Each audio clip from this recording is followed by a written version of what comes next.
Friends, આ છે આજની આપણી રેસીપી શાહી પુલાવ. તો ફ્રેન્ડ્સ, આજે આપણે બનાવીએ શાહી પુલાવ. એના માટે શું જોશે? 2 પટેટોસ આવી રીતે પીસીસ કર્યા છે, 2 મોટા કાંદા એના આવી રીતે ચીરી કરી છે લાંબી, બાસમતી ચોખા 2 વાડકા ધોઈને આવી રીતે ચડાવી દીધા છે મેં, 2 ટેબલસ્પૂન કાજુ, 2 ટેબલસ્પૂન કિસમિસ, મીઠું સ્વાદ અનુસાર અને સાકર અને લવિંગ. આમાં લવિંગ જ હશે. હવે અહીંયા મેં તેલ ગરમ કરવા મૂક્યું છે.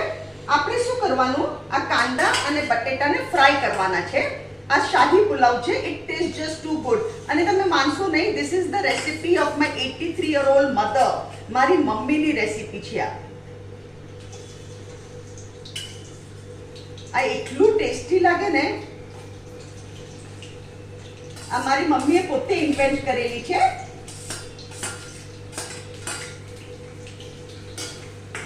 આ અમારા ઘરમાં અઠવાડિયામાં 1-2 વાર તો બનતું હતું જ. We all love this.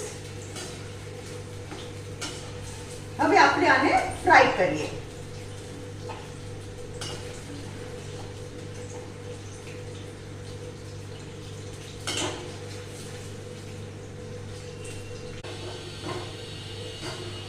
આપણા મસ્ત ફ્રાય થઈ ગયા. અહીંયા હું ગેસ ધીરો કરું છું અને આપણે આ બધા કાઢી લઈએ. આ જો કેટલા સરસ થઈ ગયા, પિંકિશ.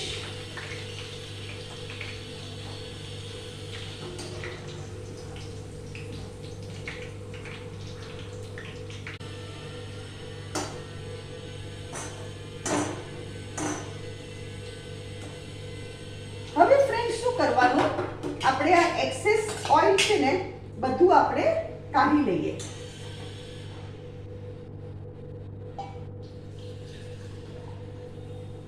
અહીંયા ખાલી 1 ટેબલસ્પૂન ઓઇલ છે, ઓન્લી 1 ટેબલસ્પૂન ઓઇલ.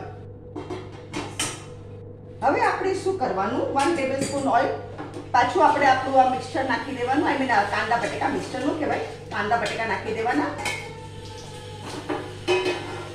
અને એમાં 2 ટેબલસ્પૂન સાકર અને 3 લવિંગ એ આપણે નાખી દઈએ અને આપણે બરાબર મિક્સ કરીએ. અને આપણે આમાં થોડું પાણી નાખીએ, લિટલ વોટર, એટલે આપણી સાકર પીગળી જાય. બીજું કઈ, લિટલ વોટર.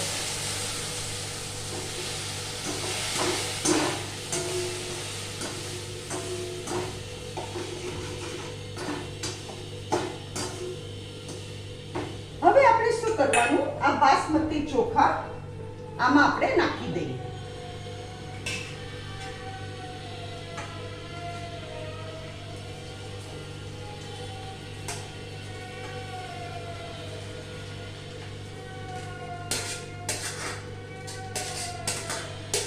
અને ઠરવા દેવાનો. રાઈસને તમારે કરીને ઠરવા દેવાનો. ઠરે પછી જ આપણે કરવાનું. સૌ ઠંડો હોવો જોઈએ ભાત.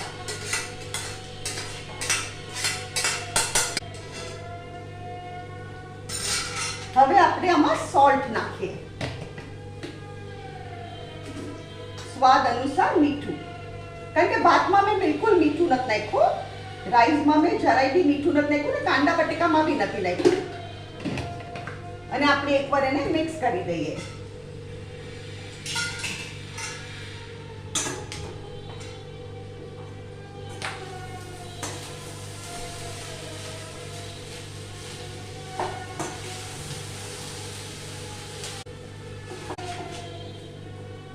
મીઠું બધું આપણે મિક્સ કરી દઈએ બરાબર. કાંદા બટેકા મીઠું ને તે એક બાજુથી ખારું રહી છે, એક બાજુથી અનસોલ્ટી.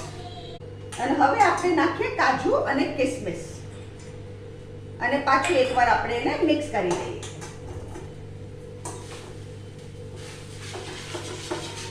હું છે ને આમાં કાજુ ફ્રાય નથી કરતી, કારણ કે મારી મમ્મી નહોતી કરતી.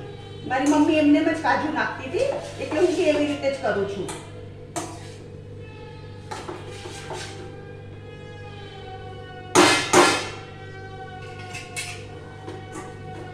ફ્રેન્ડ્સ, આ છે આજની આપણી રેસીપી શાહી પુલાવ. અગર તમને મારી વિડીયો પસંદ આવે તો કમેન્ટમાં જરૂરથી લખો અને તમે બી બનાવો અને મારી ચેનલને જરૂરથી સબસ્ક્રાઇબ કરો.